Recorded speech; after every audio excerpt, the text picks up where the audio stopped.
చూద్దాం జీవుడు హల్లెలూయా. సంతోష హృదయంతో చూద్దాం హల్లెలూయా.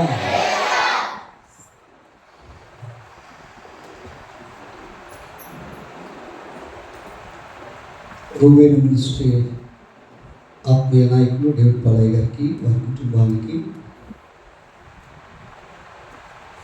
ప్రెసిడెంట్ గారైన యేసురత్నయ్య గారికి, నా తోటి దైవజనులకు వైస్ ప్రెసిడెంట్ గారు తిమ్మోతయ్య గారికి, స్థానిక కాపరిగా ఉన్న సునీతమ్మ గారికి, చేరొచ్చిన సంఘం అంతటికి ప్రభువైన యేసు క్రీస్తు నామంలో ఉదయపూర్వక వందనాలు. ఆమేన్ హల్లెలూయా. రూబేన్ మినిస్ట్రీ తరపున మీ అందరికీ ప్రభువైన యేసు క్రీస్తు నామంలో వందనాలు. దేవుడు దీవించునుగాక. పరిశుద్ధ గ్రంథంలో మనం గమనించినట్లయితే అక్స అనబడిన ఒక స్త్రీ కనబడుతుంది.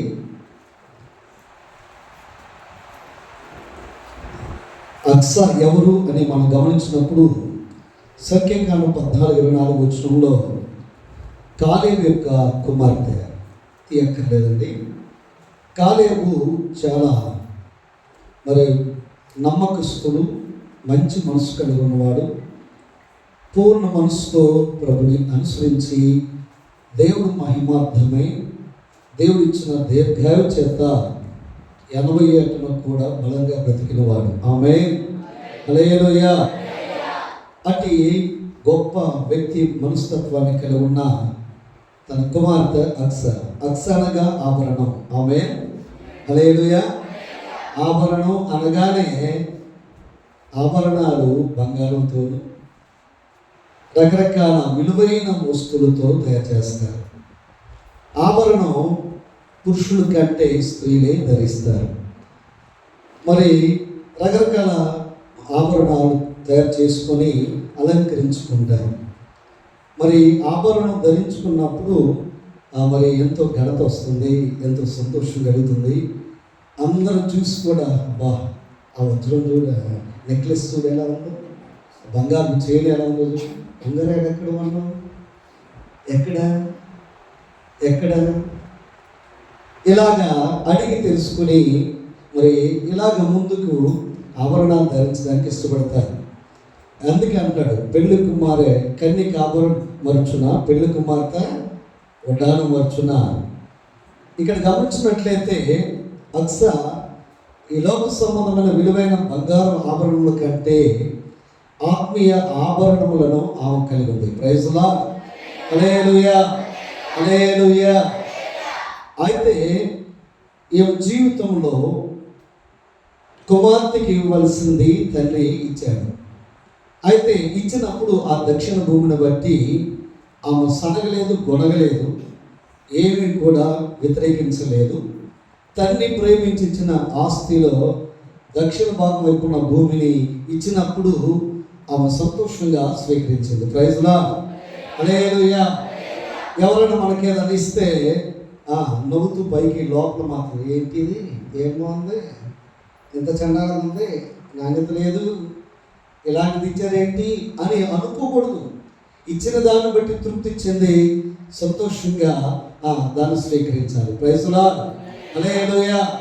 అయితే దక్షిణ భూమి వైపు చూసినప్పుడు అది ఏమాత్రం కూడా ఉపయోగపడని భూమి. అది ఎడారి ప్రాంతం, ఫలములను ఫలించని ప్రాంతం. ఏ పంట వేసినా కూడా లాభం రాదు. అంత భయంకరమైన పరిస్థితుల్లో కూడా, ఆ ఇబ్బందుల్లో కూడా ఆమె సనగలేదు, గొనగలేదు. తండ్రి ప్రేమించి నాకు ఇచ్చాడు, ఇచ్చిన దాన్ని బట్టి నేను సంతోషించాలని ఒక మంచి మనసు కలిగి ఉంది. Praise the lord. మొదటి ఆభరణం ఏంటంటే, నీకు ఇచ్చిన దాన్ని బట్టి నువ్వు సంతోషించాలి. దేవుడు నీకు ఏమైతే ప్రేమించి ఇచ్చాడో అది ఏదన్నా కావచ్చు, సంతానమే కావచ్చు, భర్త కావచ్చు, భార్య కావచ్చు, పిల్లలే కావచ్చు, లేదా ఏదైనా విలువైనది ఏదైనా తల్లిదండ్రుల ద్వారా నువ్వు పొందుకుంటే దాన్ని బట్టి సంతోషించాలి. చూడు, పెద్దోడికి అంత ఇచ్చాడు, నాకు ఎంత ఇచ్చారు అనేక సనుగుడు గొడవడు. ఏమాత్రం కూడా అది మనసులో పెట్టుకుని బాధపడకూడదు. ఇచ్చిన దాన్ని బట్టి దేవునికి స్తోత్రం అనాలి. దేవుడు నీ జీవితంలో ఏదైతే నీకు ఇచ్చాడో దాన్ని బట్టి ప్రభువును మహిమపరచాలి. ఆయన కొరకు ఈ భూమి మీద తల్లిదండ్రుల గర్భం నుండి నిన్ను జన్మింప చేశాడు. అయ్యా, ఈ జన్మ నాకు ఇచ్చినది నీకు స్తోత్రం అయ్యా, ఈ జీవితం నాకు ఇచ్చినది నీకు స్తోత్రం అయ్యా. మన బ్రతుకులో దక్షిణ వంటి శ్రమలు, శోధనలు, ఇబ్బందులు, కష్టాలు, వేదనలు మన బ్రతుకులో ఎన్ని కలిగినా సరే వాటిని సంతోషంగా అనుభవించాలి. Praise lord. వాటిని సంతోషంగా స్వీకరించినప్పుడు దేవుని కార్యాలను మనం చూస్తాం. Praise lord. హల్లెలూయా. దేవుడు ఇచ్చిన దాన్ని బట్టి ఆనందించాలి. కుమారుడు తయారు చేస్తున్న ఆ కుండ ఏంటి, ఆ కుండనైతే అంత బాగా అంత అందంగా చేశాడు, నన్ను ఏంటి ఎలా చేశాడని కొండ అనుకుంటే ఏమైనా ప్రయోజనం ఉంటుంది? దేవుడు నీకేమి ఇచ్చాడు దాన్ని బట్టి దేవుడు మహిమపరచు. దేవుడు నీకు ఇచ్చిన దాన్ని బట్టి ఆనందించు. దేవుడు నీకు ఇచ్చిన దాన్ని బట్టి ఆయన సాక్షిగా ఉండు. లేని దాని గురించి, పక్కవారి దగ్గర ఉన్న దాని గురించి నువ్వు ఆశపడమాక. వారికి ఉన్నది చూసి, వారు కలిగి ఉన్నది చూసి నువ్వు నిరాశపడమాక, లేదా వ్యసన పడమాక. నీ దగ్గర లేని దాన్ని బట్టి నువ్వు బాధపడమాక. నీకున్న దానితో తృప్తి చెంది దేవుడు మహిమపరచు. Praise lord. హల్లెలూయా. వేసవి కాలంలో మనం చూసినప్పుడు దక్షిణ భూమి నుండి, దక్షిణ వైపు నుండి ఏ గాలి వస్తుందో చెప్పండి? వేడి గాలి. ఏ గాలి అండి? వడగాలి. చాలామంది వడగాలి దెబ్బతిని కృంగిపోయిన వాళ్ళు ఉన్నారు, మంచాన పడి ఉన్నారు, లేదా కొంతమంది బలహీనుడు చనిపోయిన వాళ్ళు కూడా ఉన్నారు. వడదెబ్బ ఎవరు ఇష్టపడరు? వడదెబ్బ ఏమాత్రం ఇష్టపడరు. ఎంత ఎండైనా సహిస్తారు, కానీ వడగాలి తగిలితే తట్టుకోలేరు. కూడా నీరసం అయిపోతారు, బలహీనులు అయిపోతారు, శరీరం ఎక్కించాల్సి వస్తుంది. ఇక తట్టుకోలేని వారు, శక్తి లేని వారు ఆ వడగాలి దెబ్బకి చనిపోతారు. ఇలాంటి వార్తలు మనం వేసవి కాలంలో వింటామండి. వడగాలి, ఈ దక్షిణ వైపు నుంచి వచ్చే వడగాలి అనేది ఒక శ్రమ, శోధన, బాధ. ఇవ్వడానికైతే ఇచ్చాడు, కానీ ఏమాత్రం ప్రయోజనం లేని పరిస్థితిని అక్సా కలిగి ఉంది. ఆయనను ఇచ్చిన దాన్ని బట్టి సంతోషిస్తుంది. Praise lord. తృప్తి చెందుతుంది. తండ్రి నన్ను ప్రేమించి నాకు ఇచ్చాడు చాలుగా, తండ్రి నన్ను గౌరవించి నాకు ఇచ్చాడు చాలని. దేవునికి ఇచ్చిన దాన్ని బట్టి సంతోషించు. ఏం భర్త, ఏం భార్య, ఏం పిల్లడం, ఏం బంధువులు, ఏం తమ్ముళ్ళు, ఏం చెల్లెలు, ఏంటి అసలు ఈ సమస్యలు, ఏంటి ఇబ్బందులు, ఏంటి ఈ జీవితం, ఎందుకు ఈ జీవితం, ఈ పాడు జీవితం, పనికిరాని జీవితం, ఎవరికి ఉపయోగపడిన జీవితం, ఎందుకు కొరగాని జీవితం, ఎందుకు ఎందుకు ఎందుకు అనుకుంటే ఆయనను అవమానపరిచినట్టే, ఆయన దుఃఖపెట్టినట్లే. దేవుడి జీవితాన్ని నిన్ను ప్రేమించి, రక్షణ భాగ్యం ఇచ్చి, నిన్ను ప్రత్యేకపరిచి, పరిశుద్ధుల గుంపులోకి నిన్ను చేర్చి, నీతిమంతులుగా చేసిన దేవుణ్ణి మహిమపరచడానికి దేవుడు ఎంత ప్రేమ గల దేవుడిగా ఉన్నాడు. ఆమేన్. హల్లెలూయా. ఏం అడుగుతుందంటే న్యాయాధిపతుల గ్రంథం 1వ అధ్యాయం 15వ వచనం చదువుదాం దయచేసి. చదవండి దయచేసి, ఫాస్ట్గా ఉండాలి. న్యాయాధిపతుల గ్రంథం 1వ అధ్యాయం 15వ వచనం. నాకు దక్షిణ భూమి ఇచ్చి ఉన్న నీటి మడుగులను కూడా నాకు దయచేయము. కాలేబు ఆమె మీద మడుగులను, పల్లపు మడుగులను ఇచ్చను. ఆమేన్. హల్లెలూయా. మొదటిగా ఇచ్చిన దక్షిణ భూమి నుండి వచ్చిన ఫలము లేనిదై శ్రమపడి ఇబ్బంది పడుతూ ఏ లాభం లేక కష్టాలు పడుతూ అలాంటి పరిస్థితులను కూడా సహించుకుంటూ సంతోషముగా ఉన్నప్పుడు మరలా తండ్రి యొద్దకు వచ్చి ఆమె అడిగితే ఆ తండ్రి యొక్కను ఉండలేకపోయాడండి. ఆమేన్. హల్లెలూయా. నీటి మడుగులను అనుగ్రహించాడండి. చూడండి, ఆ శ్రమలు నీ జీవితంలో రావచ్చు, ఇబ్బందులు రావచ్చు, కష్టం రావచ్చు, సమస్య రావచ్చు. నువ్వు కలిగి ఉన్న దానిలో నువ్వు మరి అభివృద్ధి చెందలేకపోవచ్చు, సాధించలేకపోవచ్చు, వెనకబడిపోవచ్చు. అయినను అక్సాలాగా నువ్వు సంతోషించు. దేవుడు ఆ కాలేబు తన కుమార్తెకి ఇచ్చినట్లుగా నీకు అధికమైన మేలుని ఇవ్వగలిగిన దేవుడే. ఆమేన్. హల్లెలూయా. హల్లెలూయా. దీవెన వర్షమును కురిపించదగిన మన దేవుడైన. ఆమేన్. హల్లెలూయా. ఇక్కడ గమనించండి, ఈ దక్షిణ భూమి నుండి ఆమె ఆ ఓర్చుకున్నదై, సహించినదై, ఆమె ఇచ్చిన దాన్ని బట్టి సంతోషిస్తూ ఉండగా ఆ తండ్రి నీటి మడుగులను ఇచ్చారండి. ఆమేన్. హల్లెలూయా. హల్లెలూయా, హల్లెలూయా. నన్ను చూచువాడా, నిత్యం కాచువాడా, నన్ను చూచువాడా, నిత్యం కాచువాడా, పరిశోధించి తెలుసుకున్నావు, ఎవరకు కాచున్నావు, పరిశోధించి తెలుసుకున్నావు,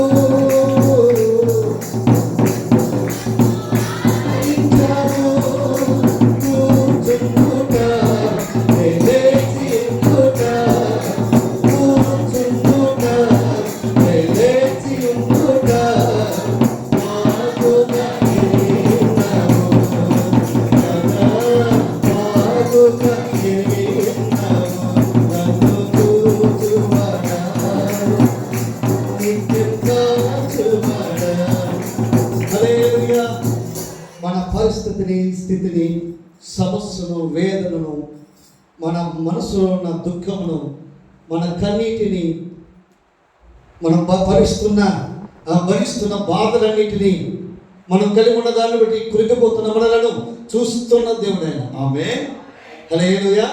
అలాంటి పరిస్థితుల్లో కూడా భక్తుడిని యోబువలే దేవుని స్తుతించినట్లయితే, దేవుని సన్నిధిలో గడిపినట్లయితే, దేవుని నామాన్ని మహిమార్థంగా బ్రతికినట్లయితే, వాక్యానుసారంగాను ఫలిస్తున్నట్లయితే దేవుడు ఏమిస్తాడు తెలుసా? తూర్పు గాలి నుంచి ఏమొస్తుంది చెప్పండి? తూర్పు గాలి నుంచి చల్లని గాలి వస్తుంది. ఎవరికైనా వడగాలి ఇష్టమా, చల్లని గాలి ఇష్టమా? చల్లని చిరుగాలి వస్తుందండి. హల్లెలూయా, హల్లెలూయా. మా చర్చి పొలాలు, చుట్టూ పొలాలు ఉంటాయి, ఊరు దూరంగా ఉంటుంది. అందరూ సాయంత్రం కాగానే చల్లని గాలికి వచ్చి అక్కడ కూర్చొని అబ్బా ఎంత హాయిగా ఉంటాడు. ఆమేన్, హల్లెలూయా, హల్లెలూయా, హల్లెలూయా. ఆయన శాంతిని, సమాధానమును, క్షేమమును, సర్వ సమృద్ధిని, ఆరోగ్యమును, ఆయన దాచుచిన మేలును దయచేదగిన దేవుడైనా చల్లని జీవితాన్ని, శ్రేష్టకరమైన జీవితాన్ని, క్షేమకరమైన జీవితాన్ని ఇవ్వగలిగిన దేవుడు. అయ్యా తండ్రి, నన్ను దీవించు, నాకు దీవెన దయచేయమని అడిగింది. మొదటి దీవెనలో నువ్వు ఆ శ్రమలను తట్టుకున్నట్లయితే, ఆ కష్టాలను తట్టుకున్నట్లయితే, ఆ ఇబ్బందులను సంతోషముగా భక్తుల వలె నువ్వు భరించినట్లయితే దేవుడు మనకంటూ రేపు ఒకటి ఉంది కదా, రేపడేది మనకు ఉందా లేదా? ఆమేన్, హల్లెలూయా, హల్లెలూయా. నీ చింత యావత్తు ఆయన మీద వేయమని సెలవిస్తున్నాడు. సమస్త భారం మోయవారులారా నా యొద్దకు రండి, నేను మీకు విశ్రాంతిని ఇస్తా అంటాను. ప్రైజ్ గాడ్, హల్లెలూయా.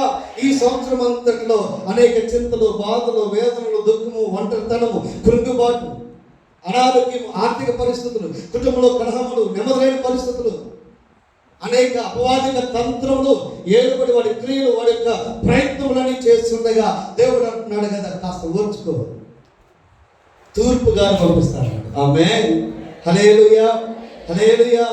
మొదటి దీవెన తూర్పు గాలిని దేవుడు ఇస్తాడు, అంటే శ్రేష్టమైనది ఇస్తాడు. మీరు చెడ్డవారి ఉండి మీ పిల్లలకు మంచి ఇవులు ఇవ్వాలనుకుంటారు కదా, నేను అంతకంటే శ్రేష్టమైనవి ఇస్తానని దేవుడు మాట్లాడుతున్నాడు. ప్రైజ్ లార్డ్, హల్లెలూయా. రెండవ దీవెన మనం గమనించినట్లయితే దేవుడు మన్నా కురిపించాడండి. వారు గుడారం నుంచి బయటకు రాగానే, పాలెం వైపు చూడగానే వారు మాకు కావాలి, ఏది అడిగితే దేవుడు అరణ్యంలో వారికి అనుగ్రహించాడు. అరణ్యంలో ఏమీ దొరకదు, అసలు అరణ్యంలో ఏమీ పండదు, అరణ్యంలో ఏమీ లభించదు, అరణ్యంలో ఏది కూడా మరి ఎంత ఎదిగిన దొరకదు. అలాంటి భయంకరమైన ప్రయాణములు ఆ యాత్రలో ఇజ్రాయేలీలు ఉండగా, ఐగుప్తులో ఉన్నప్పుడు ఒక తెగలాన్ని కూడా కాపాడిన దేవుడు, ఈ అడ్డుగా ఉన్న ఎర్ర సముద్రంలో మార్గమును ఏర్పాటు చేసి నడిపించిన దేవుడు అరణ్యంలో కూడా అద్భుతం చేయగలడు. ఆమేన్, హల్లెలూయా. అరణ్యం వంటి పరిస్థితులు నీ జీవితంలోకి వస్తుండగా నీవు ఆ సమయంలో కూడా దేవానికి స్తోత్రం అనాలి. అలాంటి పరిస్థితుల్లో కూడా ఎప్పుడు చూడని అద్భుతాన్ని చూసే కృపనిస్తాడు, ఎప్పుడు అనుభవించని కార్యాలు నీ జీవితంలో చేస్తాడు, ఊహించిన మేలులు ఆయన చేయగలిగిన దేవుడు ఆయన. వారు తెల్లారే చూసి అంటున్నారు కదా, ఇదేమిటి? ఆమేన్, ఇది ఎలా సాధ్యం? ఆశ్చర్యం కలుగుతుంది. వారి గుడారం నుంచి బయటికి రాగానే పాలెంలో తెల్లగా కనబడుతుందండి. పట్టుకొని చూస్తే మెంతులు గింజలాగా ఉందంట. నోట్లో పెట్టుకొని చూస్తే అబ్బా ఎంత బాగుంది అనుకున్నారు. ఆమేన్, హల్లెలూయా, హల్లెలూయా, హల్లెలూయా. అరణ్య పరిస్థితులు నీ గుండా నువ్వు వెళ్తుండగా నువ్వేమన్నది తెలుసా? నువ్వు మౌనమై ఉంటే దేవుడు చూసుకుంటాడు, ఆశ్చర్య కార్యం చేస్తాడు. ఎప్పుడు అనుభవించినవి, చూడనివి, పొందుకోనివి ఆయన జరిగించే దేవుడని మనం జ్ఞాపకం చేసుకుందాం. Praise lord, hallelujah. అయితే ఈ మన్నా తిన్న ఈ ఇశ్రాయేలీయులు మరణించారు, కానీ ఈ జీవ వాక్కునే మన్నా సభకు అనే దేవుని సన్నిధిని నువ్వు కలిగి ఉండి ఈ మన్నా తింటే ఇది పాడైపోదు, నీ హృదయంలో నిలిచి ఉంటుంది. Praise lord. వారు తిన్న మన్నా రెండో రోజుకు పడికిరాల పురుగులు పట్టిపోయింది. కానీ ఈ జీవాహారం అనే మన్నాను తిన్నవాడు, దేవుని మందిరానికి క్రమముగా వచ్చినవాడు, దేవుని సన్నిధిని గడిపినవాడు, దేవుని చిత్తానుసారముగా జీవించినవాడు ఈ మన్నా వలన నిత్యము బ్రతుకుతాడు. ఆమేన్, హల్లెలూయా, హల్లెలూయా. ఈ యూదులు వారు విశ్రాంతి దినమును నిర్లక్ష్యము చేయలేదు. Praise god. ఎన్నడూ నిర్లక్ష్యం చేయలేదు. విశ్రాంతి దినం వచ్చింది అంటే ఇంట్లో వంట వండేవాళ్ళు కాదు, పొయ్యి వెలిగించేవాళ్ళు కాదు, పశువులకు మేత వేసేవాళ్ళు కాదు, నీళ్ళు దాపించేవాళ్ళు కాదు. కుటుంబ సభ్యులందరూ కూడా దేవుని యొక్క మందిరంలోకి వెళ్ళి ఆ విశ్రాంతి దినమును పరిశుద్ధముగా ఆచరించేవాళ్ళు. ప్రైజ్ లార్డ్, హల్లెలూయా, హల్లెలూయా. క్రీస్తు యొక్క పునరుద్ధానం వలన ఆదివారమును క్రైస్తవులకు దేవుడు అనుగ్రహించి ఉండగా ఆ విశ్రాంతి దినమును పరిశుద్ధముగా ఆచరించడానికి, ఈ మన్నాను జీవాహారమును భుజించడానికి, ఆత్మలో బలము తెచ్చుకోవడానికి, ప్రతి అపవాది క్రియలను జయించడానికి, లోకాన్ని, శరీరాన్ని, ప్రతి బలహీనతలను జయించడానికి ఈ ఆహారం నిన్ను బ్రతికించేదై ఉంది. ఆమేన్. ఈ ఆహారం ఉపయోగపడే ఆహారమై ఉందండి. ఎంతమంది ఈ ఆహారాన్ని తింటున్నారండి ప్రతిదినం? ఎంతమంది ఈ వాక్యమును చదువువాడు, వినువాడు, గైకున్నవాడు ధన్యుడు అంటాడు. దివారాత్రులు ధ్యానించువాడు ధన్యుడు. అటువాడు ఆకువాడక తన కాలమందు ఫలమిచ్చు చెట్టు వలె ఉంటాడు. ప్రైజ్ గాడ్, హల్లెలూయా, హల్లెలూయా. ఇక్కడ గమనించినప్పుడు వారు ఇశ్రాయేలీయులు ఏ రీతిగా అయితే విశ్రాంతి దినమును నిర్లక్ష్యము చేయకుండా ప్రభు పాదాల దగ్గర గడుపుతూ దేవుని యొక్క మహిమను కలిగి ఉన్నారో, ఓ క్రీస్తు నామములో రక్షించబడిన నూతన సంగమ, నూతన నిబంధన సంగమా, వధువు సంగమా, ఆయన రాకడ కొరకే సిద్ధపడుతున్నా ఓ సంగమా,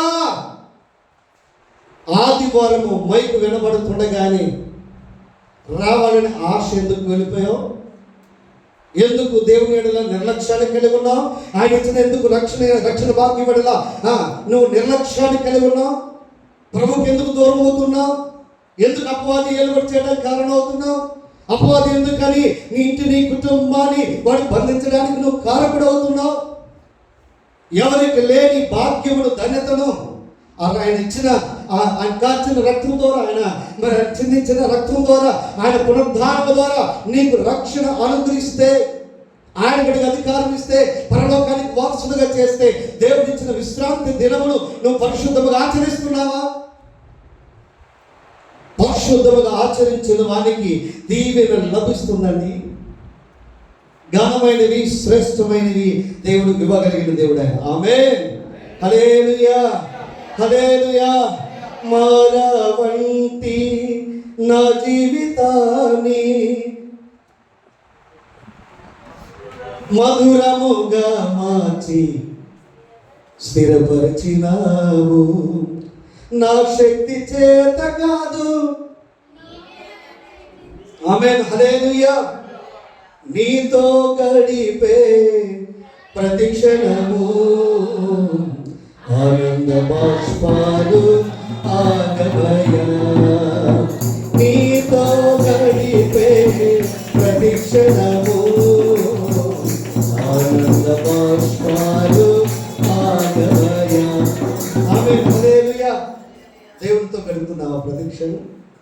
దేవుడు ఇచ్చిన ఆయుష్ కాలంలో ఇచ్చిన ఆరోగ్యాన్ని బట్టి, ఆయన ప్రేమించి ఆయన సహవాసించిన దాన్ని బట్టి, ఆయన మందిరానికి వచ్చే అవకాశం ఇచ్చిన దాన్ని బట్టి ప్రభుతో గడుపుతున్నావా? విశ్రాంతి దినములను హృదయపూర్వకంగా పరిశుద్ధముగా నీ దేహంతో జరిగిస్తున్నావా? ఆదివారం ఎప్పుడు వస్తుందా, ఎప్పుడు దేవుని మందిరానికి వెళ్ళాలని ఎప్పుడు చూడాలి తెలుసా? ఇదిగో నిన్న అనుకున్న ఆదివారం, నిన్న సాయంత్రం నుండి మరలా ఆదివారం కొరకు ఎదురు చూడాలి ఆసక్తితో. దేవుని యొక్క మందిరంలోకి వెళ్ళవాలని నా ప్రాణము తృష్ణపడి ఉన్నది. అది సొమ్మసిల్లిపోతుంది. ఆశపడుతున్నావా? తృష్ణపడి ఉన్నావా? ఎంత నిర్లక్ష్యం అంటే దేవుని సన్నిధి అంటే. ఎంత చక్కని మందిరాన్ని ఇచ్చాడండి దేవుడు, ఎంత చక్కని దైవజనురాలను మనకు అనుగ్రహించాడు. వారి యజమానురాలు దైవజనుడు మరి ఎంత గొప్ప పరిచర్య చేశారు.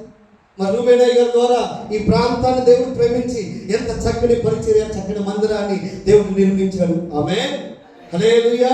ఇంత గొప్ప మేలు పొందిన నీవు దేవుని ఎడల ఎంత నిర్లక్ష్యం కలిగి ఉన్నావు చూసుకో. యేసు నామములో ఆ నిర్లక్ష్య స్వభావం నుండి విడుదల కలుగునగా. మూడో దేవుని గమనించినట్లయితే మరి ఏలియా ప్రవక్త అగ్ని వంటి ప్రవక్త. అనేక మంది శిష్యులు ఉన్నారు, కానీ నమ్మకమైన వాడు, పాదాల దగ్గర గడిపేవాడు, నేర్చుకునేవాడు, లోబడేవాడు.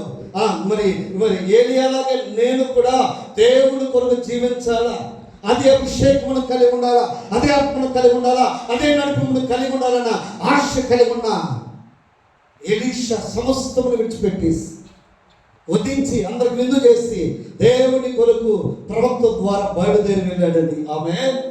సమస్తం విడిచిపెట్టాడు దేవుని పరిచర్య కొరకు, అనే రాజ్య వ్యాప్తికి సేవకురాలకు సహకారంగా ఉండడానికి, ఈ ఘనమైన పరిచర్య అనేక మరి జరగడానికి, అనేక చోట్లకు సువార్త మరి సంఘము ద్వారా, సేవకుల ద్వారా, నీ ద్వారా అందించబడటానికి నువ్వేమాత్రం ఆసక్తి కలిగి ఉన్నావు?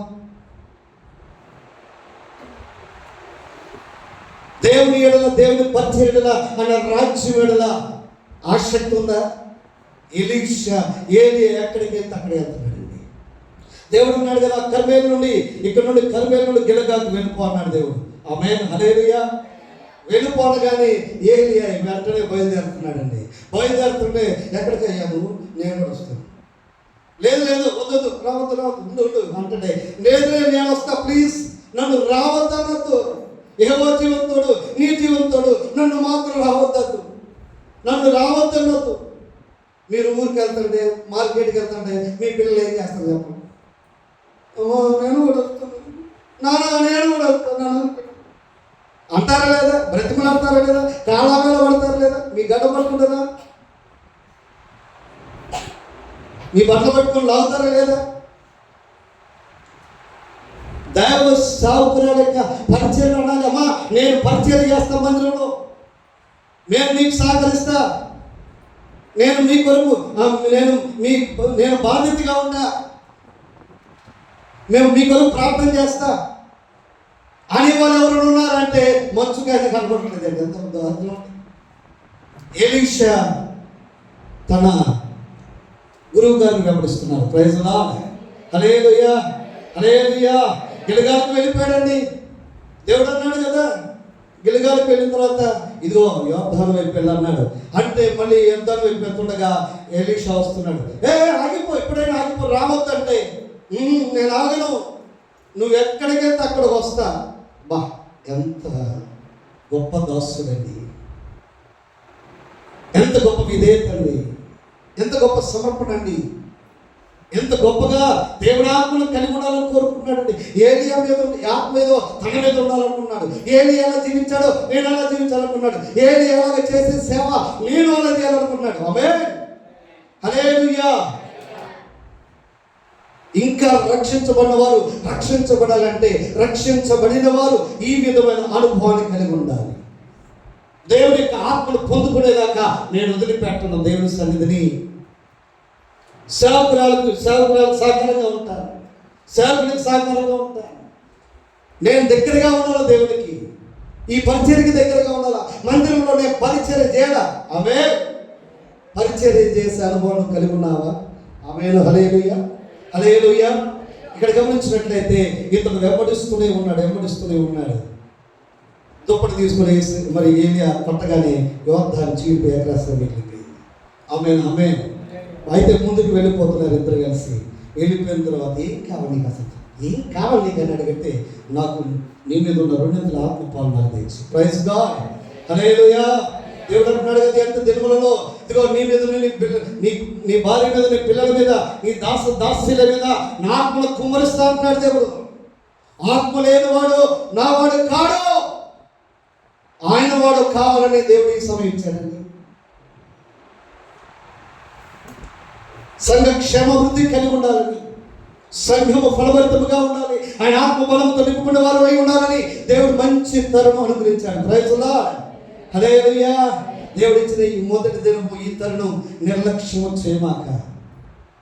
ఏలియా ఇద్దరు వెళ్తుండగా అగ్నిరాధాలు వచ్చినాయి. అగ్ని వెంట ప్రవక్త అయిన ఏలియాను రథం మీద ఎక్కించుకుని తీసుకెళ్తుండగా ఏలియా మీద ఉన్న దుప్పటి కింద పడగాని ప్రైజ్ లార్డ్. హల్లెలూయా. హల్లెలూయా. ఎలీషా దుప్పటి తీసుకున్నాడు. ఏలియా వెళ్తుండో చూశాడు. ఆ దుప్పటి తీసుకొని తిరిగి వస్తుండగా మళ్ళీ యోర్దాను మీద కలిసిపోయింది. ఏమర్థం కాదు. అయితే అంటున్నాడు కదా, యెహోవా జీవంతోడు, ఏలియా దేవుడైన యెహోవా జీవంతోడు అని తను ఆ దుప్పటి తీసుకొని యోర్దాను నది మీద కొట్టగా 2 పైన ఏకరాశిగా మిగిలింది. ఒక్కడి తిరిగి వచ్చాడు. Praise lord. హల్లెలూయా. ఆవతులో ఉన్న శిష్యుడు ఆశ్చర్యపోతున్నాడు. అందరు ఆశ్చర్యపోయేలాగా దేవుడు ఆయన ఆత్మతో నింపి నిన్ను నిలబెట్టును గాక.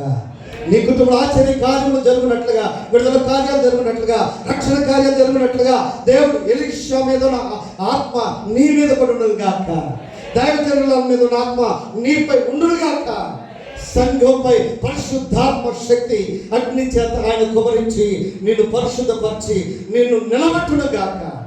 ఆమేన్. హల్లెలూయా. హల్లెలూయా. ఈ రీతిగా ఎలీషా అద్భుతాలు దేవుని ద్వారా జరిగించాడండి. ఎలీషా ద్వారా దేవుడు అద్భుతాలు జరిగించాడు. నీ ద్వారా ఎందుకు జరగదు? జరిగిస్తాడు. నీ ఇంటిని మారుస్తాడు, నీ స్థితిని మారుస్తాడు, చీకటి ప్రభావం నడిపిస్తాడు, ప్రతి బంధకాల నుండి విడిపించదగిన దేవుడే. ఆమేన్. హల్లెలూయా. 3వ మరి దీవెన గమనించినట్లయితే ఆత్మాభిషేకముతో నింపబడిన వాడు అగ్ని రథముగా బ్రతుకుతాడు. Praise lord. హల్లెలూయా. సేవకుడు అంటే రథం లాంటి వాడండి. రథం ఏం చేస్తుందండి? మోస్తుంది. Praise lord. సంఘాన్ని భారముతో మోసేది సేవకుడండి. సంఘాన్ని సరైన రీతిగా సత్యమార్గం నడిపించేది సేవకుడండి. కన్నీరుగా ఉపవాసం ఉండి జాగరములతో సంఘమును బలపరిచేది, ఆయన ఎదుట నిలబెట్టేది దైవజనుడండి. ఆమేన్. హల్లెలూయా. హల్లెలూయా. దైవజనుడి యొక్క నడిపింపులో నువ్వు ఉన్నావా? ఉన్నట్లయితే నువ్వు ఎప్పుడు అటు ఇటు వెళ్ళవు. ఆమేన్. వెనకబడిపో, భక్తిలో వెనకబడిపో, విశ్వాసం వెనకబడిపో, ప్రార్థనలో వెనకబడిపోలో దేవునికి మహిమార్థమే జీవిస్తాం. ఆమేన్.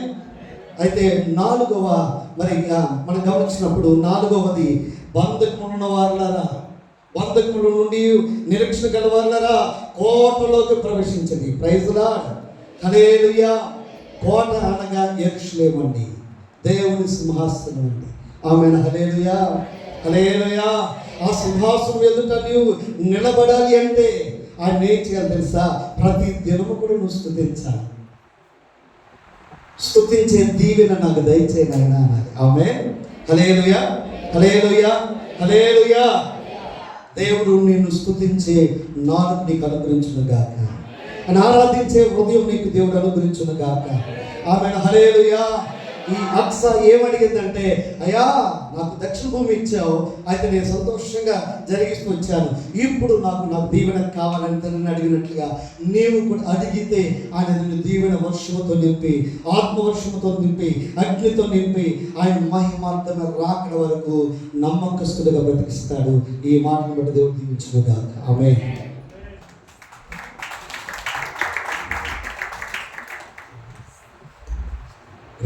హల్లెలూయా. మంచిది, చక్కని వాక్యాన్ని తెలియజేస్తున్న దైవ సేవకులు హృదయపూర్వక వందనాలు. ఈ సమయంలో చిన్న ప్రార్థన చేసుకుందాం. అనుమతిలో చెరుకుపళ్ళు దేవుని పరిచయం చేస్తున్నాం. దైవ సేవకులు దాసు గారు ఉన్నారు, వారు వచ్చి క్లుప్తంగా ప్రార్థన చేయవలసిందిగా ప్రేమపూర్వకంగా ఆహ్వానిస్తున్నాం.